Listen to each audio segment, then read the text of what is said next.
जादूगर जिन्ना मर्जी पक्का होए, उन्हें जिन्ने मर्जी चिल्ले कट्टे होण, उन्हें भावें काला इलम कीता होए ते भावें जिहड़ा मर्जी उन्हें इलम पढ़िया होए, तुहाडे ते नहीं चलेगा। ईमान रख दो कि नहीं? तो कहो फिर आमीन। आप पर नहीं चलेगा, कलाम कहता है।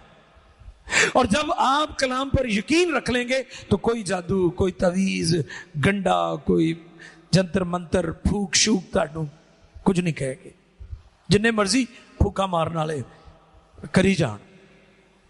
शैतान शक को और इल्जाम को इस्तेमाल करता है खानदानों को तबाह करने के लिए।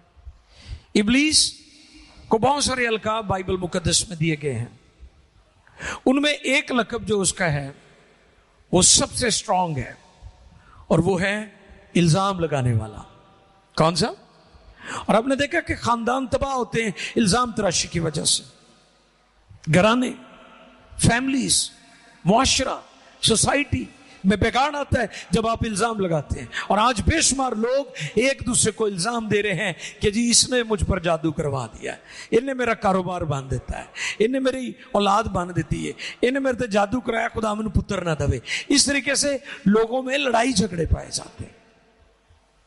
और शैतान इल्जाम के टूल को हथियार के तौर पर इस्तेमाल करता है ताकि खानदान बर्बाद हो। लेकिन अगर आप कलाम पर ईमान रखते हैं तो फिर मुकद्दस कलाम फरमाता है कि याकूब पर कोई अफसून नहीं चलता और ना इसराइल के खिलाफ फाल कोई चीज है। हालेलुया।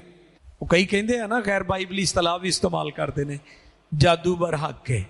नहीं नहीं नहीं, कलाम खुदा में लिखा है वो सच्चा और बर हक है। हालेलुया। जादू बर हक नहीं है, यीशु मसीह बर हक है। वो बर हक है, वो कादर मुतलिक है, वो सब कुछ कर सकता है। उसने कहा जो ईमान रखता है उसके लिए सब कुछ हो सकता है। तो आज मैं आपकी खिदमत में ये बात रखना चाहता हूं, कलाम खुदा की सच्चाई को आप अपनी जिंदगी में ले लें कि याकूब पर कोई अफसोस नहीं चलता।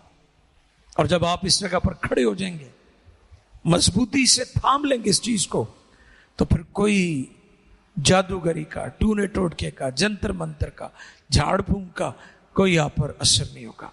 जिन्ने मर्जी सारे पाकिस्तान दे बल्कि पूरी दुनिया दे जादूगर कट्ठे हो के किसी सादे जे बिल्कुल टुट्टी फुट्टी दुआ करने वाला भी होएगा ना, तो भरोसा खुदा ते है, तो फिर भी कुछ नहीं बिगाड़